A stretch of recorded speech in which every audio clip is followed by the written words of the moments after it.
Yeah, Mario time! Hey guys, Anthony here for Rev3 Games, and new Super Mario Bros. U is here. This is the first Mario launch title for a console since Super Mario 64, because as much as I wanted to, Luigi's Mansion doesn't count. So they have taken a lot more influence from classic Mario titles. They have expanded on the multiplayer experience. Is this the game that you are going to want to run out and buy day one for your fancy new Wii U? So here's the plot. Princess kidnapped, mushrooms will make you big, mustache rescue. Don't die, you're gonna die. A lot. Much like Super Mario 3D Land, new Super Mario Bros. U is borrowing heavily from Super Mario Bros. 3 and Super Mario World. Everything from pirate ships to Koopalings with magic wands to overworld maps make appearances, and even though it might be a ploy to get some nostalgic non-gamers back in front of controllers, everybody wins when you get more Super Mario Bros. 3. That's just science. Moving platforms, unpredictable enemy movements, icy floors, lava, it's all here. Even the power-ups remind us more of a classic Mario title than the previous new Super Mario Bros. Games. It's less about throwing in a million hats and suits because they're adorable, and more about only putting in abilities that make sense and complement each other. But the suits are adorable. The game has the kind of refined level design where you're gonna die 100 deaths, but it's never the game's fault. The difficulty spectrum goes from easy to, well, like, we wanted to snap our Wii U gamepad in half like 3 times during our 10-hour playthrough. That's average for a Mario game, right? In classic Nintendo fashion, difficulty spikes are never cheap, they're just mean. That is, until you figure out the solution and have level layouts committed to memory. Then you're gonna wonder why you ever struggled to begin with. And if you do get stuck, the Luigi Man Super Guide appears after a few deaths, providing you with a suggested route to beat the level, and to rub in the fact that you suck.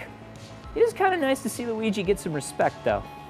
On the bright side, you won't be short of opportunities to bank power-ups for later use, and of course, all the different colors of Yoshis with all their classic abilities are there too.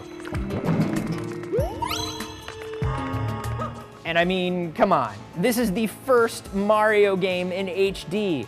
It's really hard to get bored of the familiar ice, water, desert environments when they look so frickin' pretty. And forget Street Fighter Cross Tekken, my friends, because here is Super Mario Cross Van Gogh. I'm sorry for that joke. If I have any gripes about the visuals, it might be that everything doesn't mesh as well as it could. The characters, environments, and backgrounds all look really lovely on their own, but together on the screen, they can look like they all come from a different game. Like the 2009 Wii game, this Wii U sequel also features the masochistic co-op option in the story mode. It's amusing for a couple hours of laughs, but it's hard to imagine even the most stable friendship surviving a full playthrough. We wish that Nintendo would allow for collision between players to be turned on or off. We'd also love to see the constant screen freezing from another player picking up a power-up or getting hit disappear. We just think it gets in the way more than it clarifies anything. But this is where the gamepad comes in, right? It kind of acts as a relationship counselor in co-op.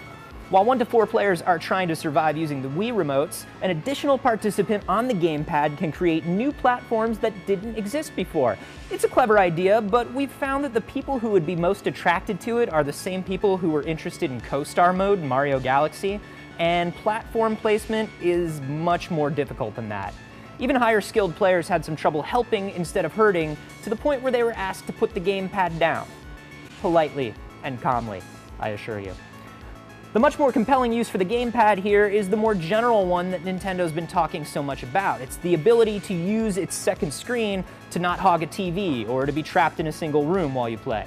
Look, we're not reviewing the Wii U here, and no, this is not the Mario launch title that a lot of us wanted with the Wii U. As a matter of fact, HD graphics aside, I feel like I could have had just as much fun with this one on a Wiimote on a regular Wii. But if you put that stuff aside for a second and you just look at the game, new Super Mario Bros. U is probably the best one in the series. It's got a much more refined design, much more fun to play, and look at Mario in a flying squirrel suit.